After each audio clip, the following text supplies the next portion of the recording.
Hello and welcome to Wasted Potential, the show where we discuss the wasted potential of our favourite plotlines. Persona 5 is a great game and I'm really looking forward to the upcoming Enhanced Edition, Persona 5 Royal, which despite the name is luckily not actually a Battle Royale game. Honestly, if not for Resident Evil 7, P5 would have been my Game of the Year for 2017. Of course, the game does have its flaws, like Anne being pressured into posing nude for Yusuke only one arc after the whole Kamoshida incident, or how quick the characters are to forgive the traitor, but my biggest issue with the plot is the very last thing to happen in the game. So, obviously, spoilers ahead. Quick summary, main character Ren Amamiya is put on probation after saving a woman from a drunken lech who turns out to be a high-ranking politician. He is sent to live in Shibuya with Sojiro Sakura. While spending most of the game being judged for his criminal record, he attracts numerous other students who are likewise superficially judged and together form the Phantom Thieves of Heart. They foil a grand conspiracy involving the aforementioned politician and beat up God because this is an SMT game, so of course you beat up God.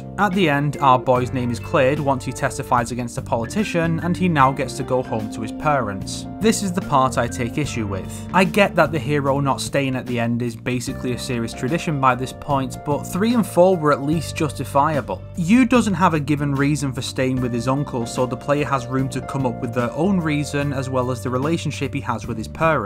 And Makoto has his own very good reason for not staying, but Ren just doesn't. Doing what's expected of you and going home to your arsehole parents who didn't so much as send you a text in the entire year you were away seems completely antithetical to the entire theme of the game, standing up to the system and the shitty adults that run it. You go from the ultimate act of defiance by shooting God in the face with your ultimate persona, Satan, to submitting to the laws of society and abandoning your nakama to move back in with people who clearly don't care about you because it's inconvenient to have ties to someone with a criminal record. The fact that there wasn't an option to rebel against this, even if just as a New Game Plus option or a reward for maxing out the confidants of the entire party, is just galling. Picture the scene. You're spending the final morning with all your friends and love interest at LeBlanc. Maybe other non-party confidants you've maxed out also show up, and you get a fun scene where you introduce your girlfriend to your friends if she's not part of the group. Everyone's feeling down about you having to leave but doing their best to hide it. Then your love interest speaks up, unless you don't have one or have multiple, in which case Futaba does. They make it clear that they don't want you to leave.